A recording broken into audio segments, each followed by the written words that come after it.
स्मृति ईरानी न घर की रहीं न घाट की। स्मृति ईरानी से मंत्री पद के साथ साथ उनका बंगला भी ले लिया गया। कांग्रेस स्मृति ईरानी को ट्रोल मंत्रालय की मंत्री कहती थी, क्योंकि स्मृति ईरानी हमेशा राहुल गांधी को ट्रोल किया करती थी और दावा करती थी, मैं राहुल गांधी को चुनाव फिर से हराऊंगी। वायनाड जाकर भी राहुल गांधी को हराने का दावा किया था। स्मृति ईरानी को इस बार अमेठी के कांग्रेस के एक कार्यकर्ता किशोरी लाल ने बहुत भारी मतों से हराया। स्मृति ईरानी कहती रहीं कि राहुल गांधी चुनाव लड़े, मैं फिर से उनको हराऊंगी, पर एक कार्यकर्ता ने लाखों वोटों से चुनाव हरा दिया।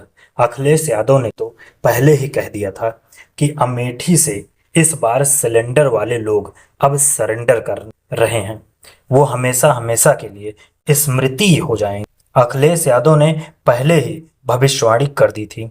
जब राहुल गांधी ने सरकारी बंगला खाली किया तो स्मृति ईरानी खुशियां मना रही थी और ट्रोल कर रही थी। आपको बता दें, राहुल गांधी को जैसे ही नोटिस दिया गया घर खाली करने के लिए, तब राहुल गांधी ने तुरंत घर खाली कर दिया था।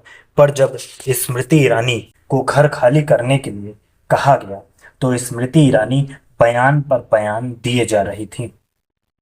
स्मृति ईरानी का सरकारी घर भी गया, मंत्री पद भी गया और पार्टी में कोई पद भी नहीं दिया। अपने सोशल मीडिया पर स्मृति ईरानी ने भाजपा कार्यकर्ता लिख दिया है। लोगों को लग रहा था शायद कोई मंत्री पद मिल जाए, पर मंत्री पद छोड़िए, पार्टी में कोई पद भी नहीं मिला। अब आप देख सकते हैं, चिल्ला चिल्ला कर राहुल गांधी को चैलेंज देने वाली, बयान देने वाली कि मैं इकलौती हूं जो राहुल गांधी को हरा सकती हूं। और आप जानते हैं, स्मृति ईरानी हार चुकी हैं किशोरी लाल से, और इतना भयानक तरीके से हारी हैं कि मंत्री पद के साथ साथ पार्टी में कोई पद भी नहीं मिला। स्मृति ईरानी को बाहर का रास्ता दिखा दिया गया है। आपको बता दें, निर्मला सीतारमण ने लोकसभा चुनाव 2024 लड़ने से इनकार कर दिया था, लेकिन फिर भी उनको मंत्री पद दिया गया और उनका मंत्री पद रिपीट हुआ है। स्मृति ईरानी को लग रहा था किशोरी लाल को हराना उनके बाएं हाथ का खेल है, पर अब स्मृति ईरानी की इतनी फजीहत हो रही है कि क्या बताएं। आपको बता दें, ये वही स्मृति ईरानी है जब सिलेंडर 450 रुपए का था, 450, तब सड़कों पर सिलेंडर लेकर धरना दे रही थी। और जब सिलेंडर 1000 रुपए के पार हो गया, 1000, तो ये गायब हो गई थी। तो अब जनता इनको मंत्रिमंडल से गायब कर दी। अमेठी से चुनाव भी हरा दिया। मोदी जी को शपथ लिए 1 महीना गुजर चुका है और पूरा महीना राहुल गांधी मीडिया में छाए रहे। राहुल गांधी ने नीट का मुद्दा, मणिपुर का मुद्दा लगातार उठाते रहे। राहुल गांधी मजदूरों से जाकर मिले, उनसे बात की, उनके सुख दुख को समझा, उनके दर्द को समझा। कितना कमाते हैं, कितना बचाते हैं, महीने में कितना कमाते हैं, कितना पाते हैं और कितना बचा पाते हैं, अपने परिवार पर कितना खर्चा करते हैं, क्या बचता है, कैसे उनकी जिंदगी चलती है, ये तो सभी लोग जानते हैं। राहुल गांधी मणिपुर पहुंचे, असम पहुंचे, पीड़ितों से मुलाकात की, उनसे उनका दुख दर्द जाना और मोदी जी से रिक्वेस्ट की कि प्रधानमंत्री जी आप मणिपुर आइए, इनसे मिलिए, थोड़ा सहारा दीजिए। हालांकि जाना चाहिए प्रधानमंत्री जी को पहले मणिपुर, पर नेता प्रतिपक्ष का की भूमिका निभा रहे हैं राहुल गांधी। राहुल गांधी तीसरी बार मणिपुर गए।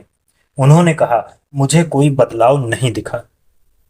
लोग अपना दुख दर्द राहुल गांधी को सुनाते रहे।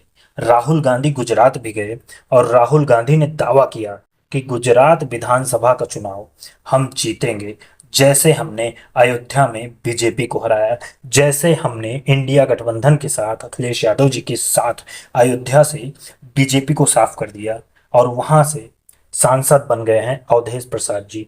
उसी तरह हम गुजरात में मोदी जी को हराने जा रहे हैं। पूरा महीना विपक्ष मीडिया पर छाया रहा, मगर सरकार बीजेपी की बनी। मीडिया पर दिखाना उनको चाहिए, मगर कभी राहुल गांधी सुर्खियों में रहे तो कभी अखिलेश यादव चर्चा में बने रहे, तो कभी अयोध्या के मुद्दे पर राहुल और अखिलेश दोनों सरकार को घेरते रहे। और अब यूपी में उपचुनाव भी होने वाला है।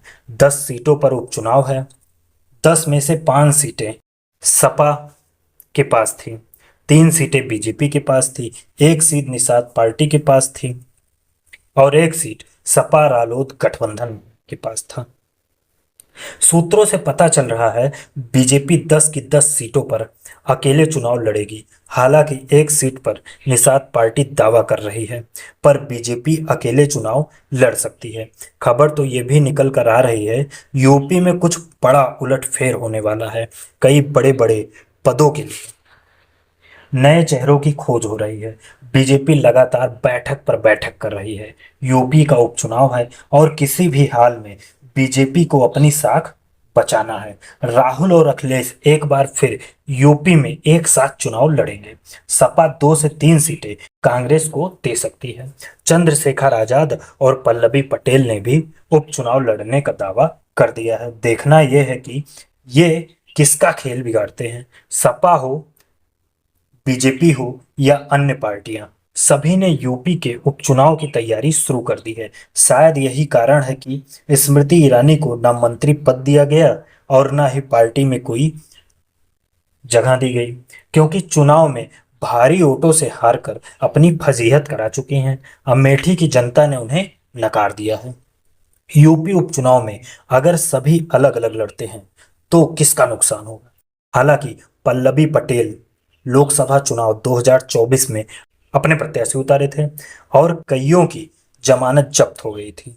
इस बार भी प्रत्याशी उतारने का दावा किया है।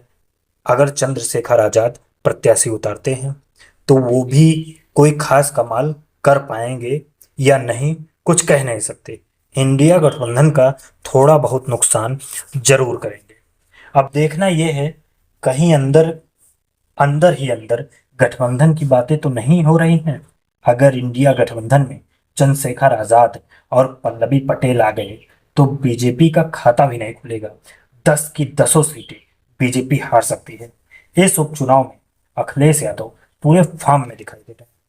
उपचुनाव के साथ साथ 2027 की भी तैयारी जोर शोर से कर रहे हैं। इस बार यूपी में पीडीए की सरकार किसी भी हाल में बनाना है।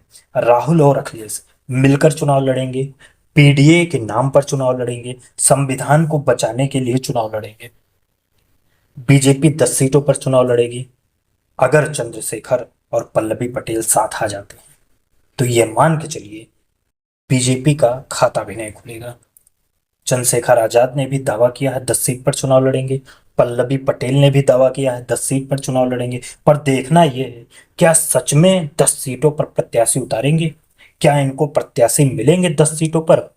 मिल भी सकते हैं। अगर उतारते हैं तो बीजेपी से ज्यादा इंडिया गठबंधन का ही नुकसान होगा। स्मृति ईरानी की इतनी फजीहत होने के बाद जनता भी सोशल मीडिया पे बहुत सारे कमेंट कर रही है, उनको ट्रोल कर रही है।